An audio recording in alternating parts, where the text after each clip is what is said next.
Halo, jumpa lagi dengan saya di channel Sprivedia. Apa kabar semuanya? Semoga dalam keadaan sehat tentunya. Ibunda dan pemirsa sekalian, salah satu masalah infeksi yang sering dijumpai di masyarakat adalah infeksi virus dengue, atau di masyarakat yang lebih dikenal dengan demam berdarah dengue atau DBD, di mana jumlah kasusnya selalu mengalami peningkatan.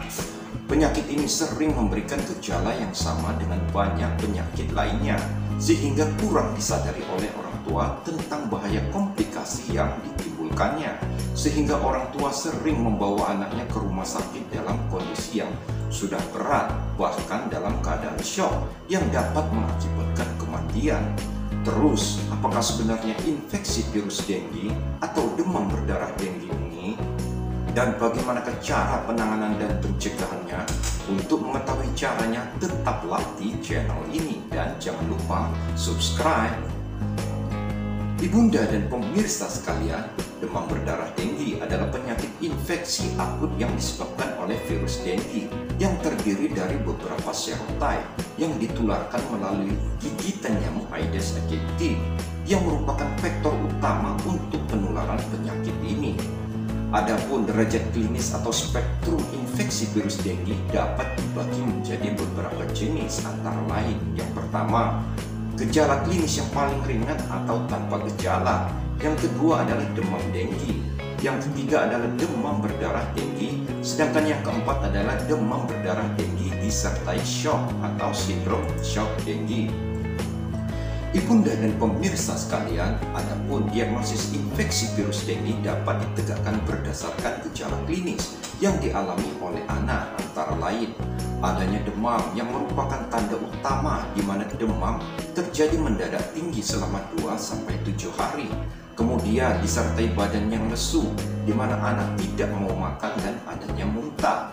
Yang selanjutnya pada anak yang besar dapat mengalami nyeri kepala, nyeri otot, dan nyeri perut.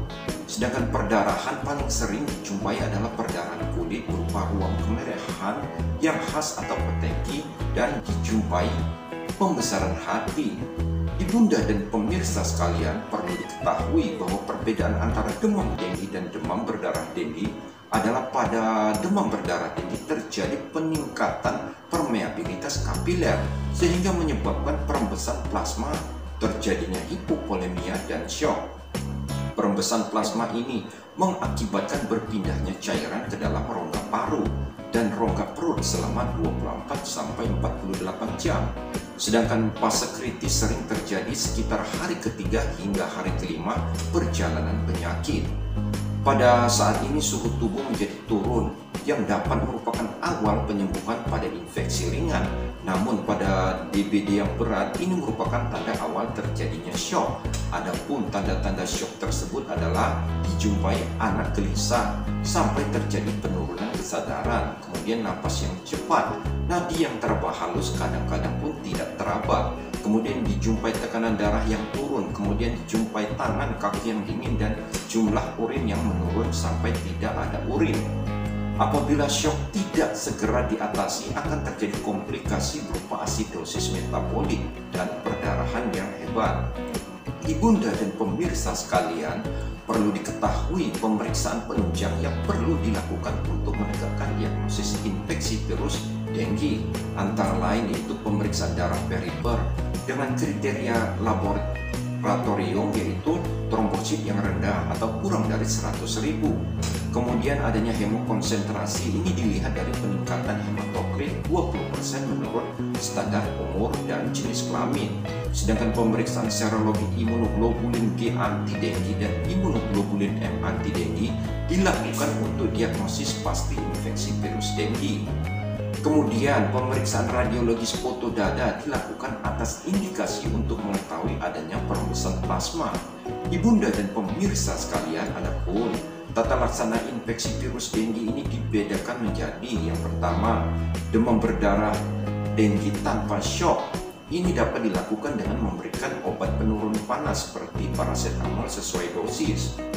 Kemudian mengatasi kehilangan cairan plasma dengan pemberian cairan infus. Apabila anak terus-menerus muntah, tidak mau minum, tidak mau makan, adanya demam tinggi dan dehidrasi yang dapat mempercepat terjadinya shock. Kemudian dijumpai nilai hematokrit yang cenderung meningkat pada pemeriksaan berkala.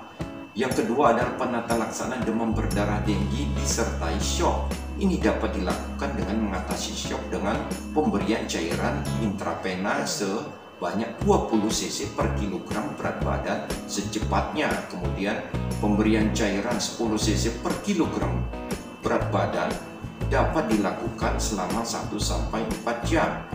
Kemudian pada demam berdarah denggi dengan shock ini dapat dilakukan pemberian oksigen serta indikasi pemberian transfusi darah jika terdapat perdarahan secara klinis. Ibunda dan pemirsa sekalian, perlu diketahui pemantauan selama dilakukan perawatan, yaitu dengan melihat ada tanda klinis apakah shock telah teratasi dengan baik, kemudian tanda perdarahan saluran cerna, kemudian tanda penurunan kesadaran dan yang lainnya. Sedangkan pemantauan melalui pemeriksaan darah ulang berkala perlu dilakukan untuk memantau kadar hemoglobin, kadar hematokrit dan trombosit setiap 6 jam atau setiap 12 jam.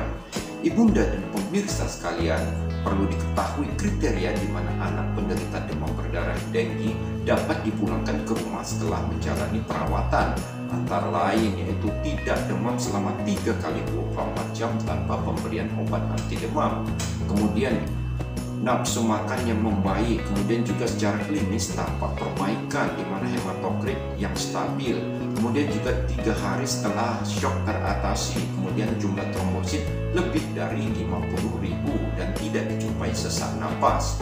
Ibunda dan pemirsa sekalian, hal yang tidak kalah penting untuk dilakukan adalah tindakan pencegahan. Saat ini pencegahan demam berdarah denggi yang paling efektif dan efisien adalah kegiatan pemberantasan sarang nyamuk dengan cara 3M+, yaitu menguras, di mana kita membersihkan tempat yang sering dijadikan sarang nyamuk, yaitu tempat penampungan air seperti bak mandi, kemudian tempat penampungan air minumnya dan yang lainnya. Kemudian yaitu menutup tempat-tempat penampungan air seperti drum, bak penampung air dan sebagainya. Kemudian mengubur barang bekas yang memiliki potensi untuk menjadi tempat perkembangan biakan nyamuk.